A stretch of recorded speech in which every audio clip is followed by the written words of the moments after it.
Well, hey there, welcome to my 10 things video.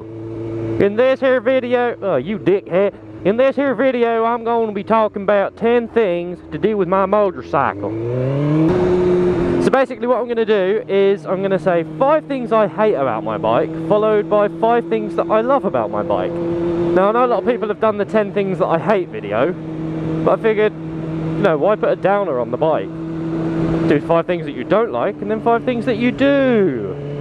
Everyone's happy. Also, I think it gives a more well-rounded representation of the bike, rather than just slagging it off. I do too much slagging it off. So I'm just out, heading towards Colchester, hoping that the weather holds up. It's forecast to rain later on, but I don't know what time. So the chances are I'm going to be halfway around doing this vlog, and then bam, I'm going to get soaked. I'm going to be wetter than a slut's panties. So first up is 10 things that I hate about my bike. And to get into the swing of things, numero uno. Number 1 for me of things that I hate about my bike is the cramped legs. The cramped legs and the uncomfortableness, well the uncomfortableness, is that the discomfort, yeah, you know what I mean, of this bike. So reason being is I'm 6'3", thought I was 6'4", apparently I'm not. I'm 6'3", and I'm like mostly leg, and it's difficult to ride this bike with that much leg. Like, what, I don't know, hang on.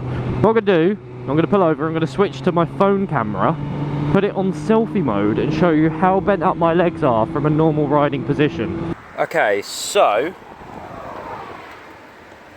that is how bent up my legs are for normal riding.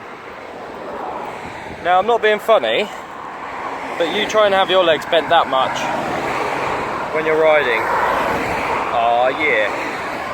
So that's how bent up my legs get when I'm riding. It is a strain on my knees so bad, it hurts. Especially for the long ride between Essex and Canterbury. It's really not fun. But you do kind of get used to it. It's just not something that I rate at all. It's one of the things that I hate. So the number 2 thing that I hate about my bike is the stock mirrors. I've changed the mirrors, obviously, to the bar end mirrors, as you can see.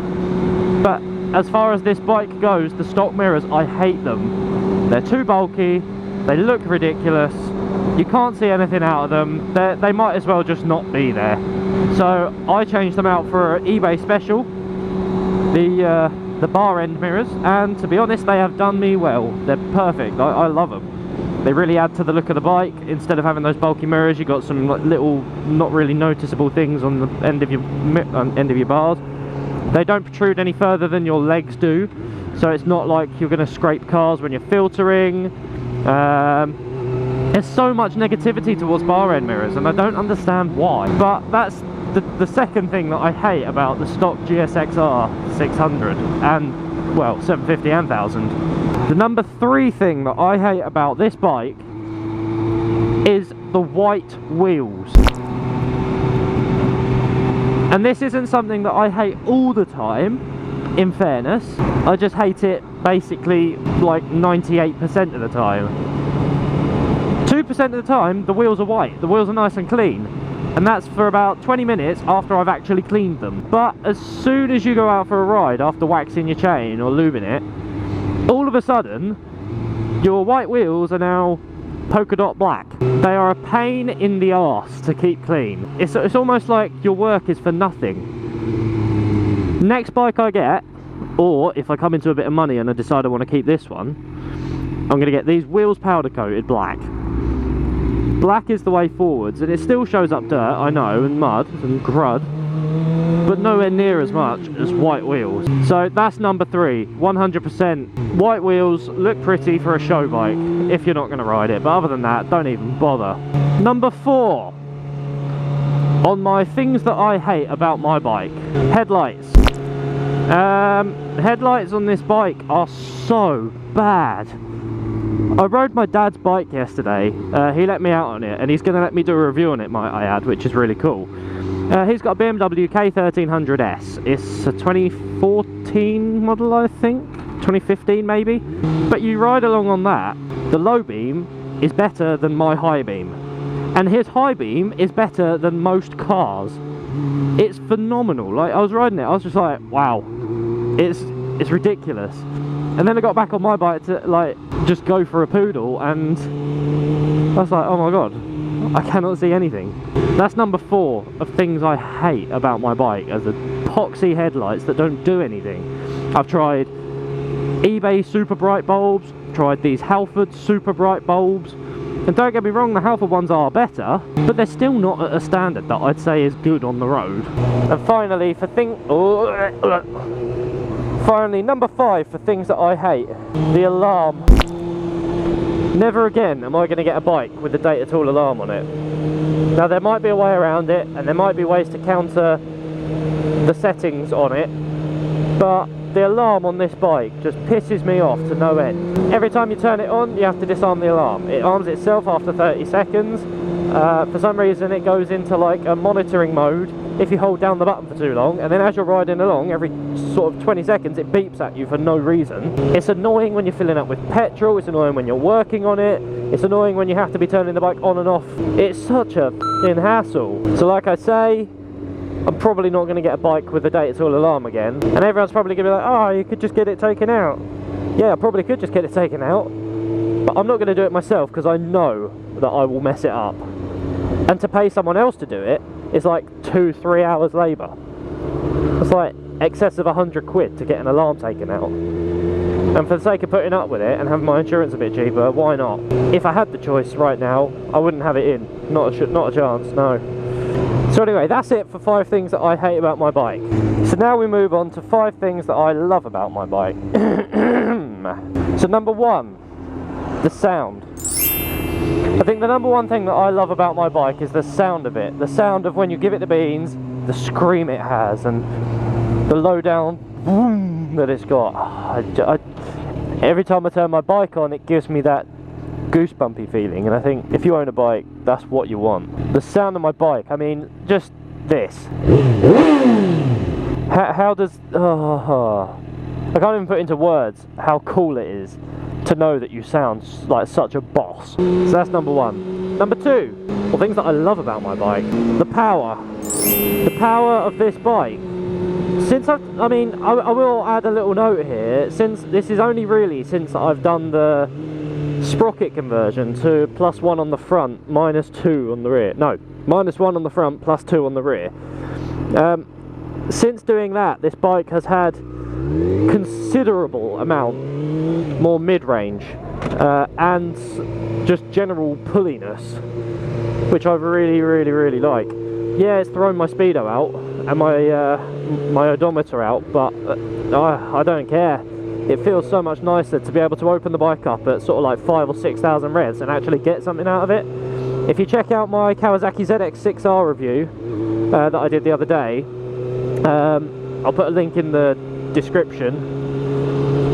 Basically, that bike was gutless anywhere below sort of 11,000-12,000 revs, and I couldn't deal with it, whereas this has enough mid-range and kind of mid to high range power to get me going, and that's what I really like. So if you get one of these, or if you have any kind of older bike, 100% do the sprocket conversion, because it is such a godsend.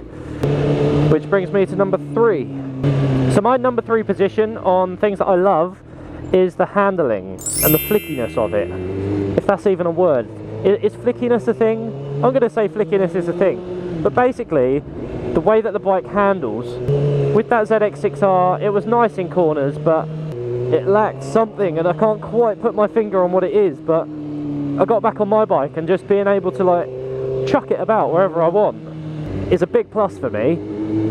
It handles beautifully. I mean, I took it around Brands, and the Crazy Mook took it around Brands, and he said that it was brilliant, and I thought it was brilliant. So as far as it goes, the handling on this bike is good. It's great.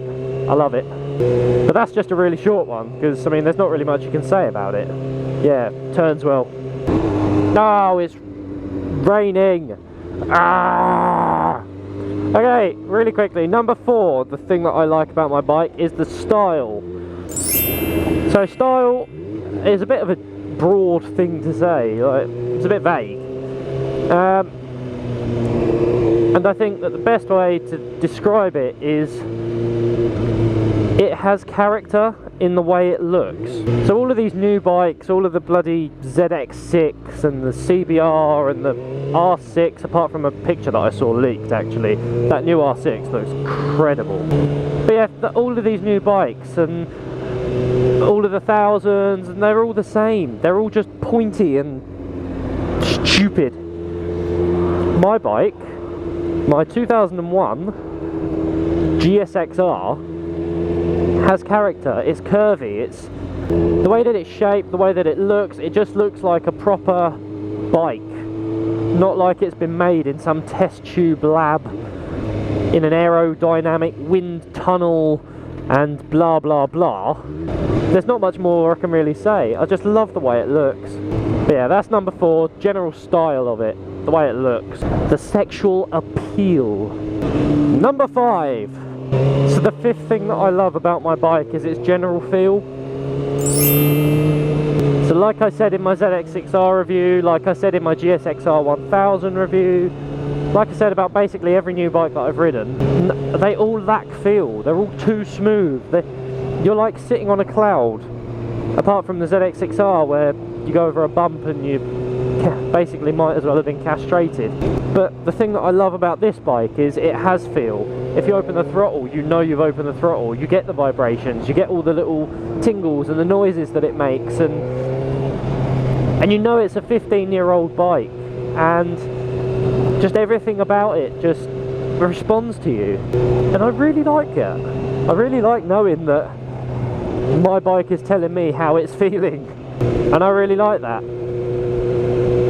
With all these new bikes, you sit on them and they'll get you from A to B, and they'll get you there really quickly, and they'll get you there, you know, smoothly and no problems, blah blah blah. But where's the fun in that?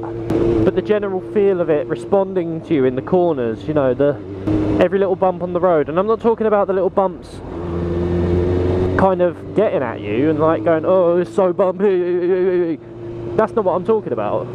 I'm talking like you get to feel the road, and you get to feel the way that the engine's going, and you get to feel everything. And it's brilliant, and I love it. So there you have it, guys. That's my 10 things about my bike. 5 things I hate, 5 things I love. I know the 10 things that I hate videos have already been done, but I figured it'd be nice to get the 5 things of each in a video. So what I'm going to do is I'm going to call out the Rampant Rider. I want him to make a video. I think he's got something lined up for you guys anyway, so be sure to go and check him out and keep an eye on his channel. Watch that space, as they say, because he's definitely got something on the horizon, which is nice. Definitely go check him out. But yeah, I'm calling you out, Rampant Rider, as well as Metalhead 18241. I think those are the numbers. Metalhead, that's you. I'm calling you out. And KhaosMoto with a K and an H, or KhaosMoto. I'm calling you out as well. I want you guys to tell me the 10 things about your bikes. So the 5 things you hate and the 5 things you love. And it's got to be hate first and love last, because that way the video ends on a positive note. Anyway guys, thanks for watching. Be sure to subscribe, like, comment, the usual. Give me some feedback on what you thought, and if you think that I should have mentioned something about my bike, let me know. But this is Usual Suspect. Thanks for watching, guys, and until next time, goodbye. Oh, just as a quick side note, if you like my videos, be sure to go and check out my Twitter. I never used to really use it all that much, but recently I've been checking it a lot more and really kind of getting in with the social media. I'm finding that talking to loads of people was really helping. It's quite cool. There's a lot of banter going back and forth between me, Rampant Rider, Crazy Mook, I mean, Red Shoes Moment's getting in on there, but that's, I think, probably because she fancies us all. But then, you know, can't really argue with that. I mean, when you've got a sexy body like mine. No, but seriously, go check out my Twitter. I'll put a link in the description. It's also on my YouTube channel. I have Instagram, but I'm never going to upload to it, so don't bother. Be sure to check that out, guys. See you later.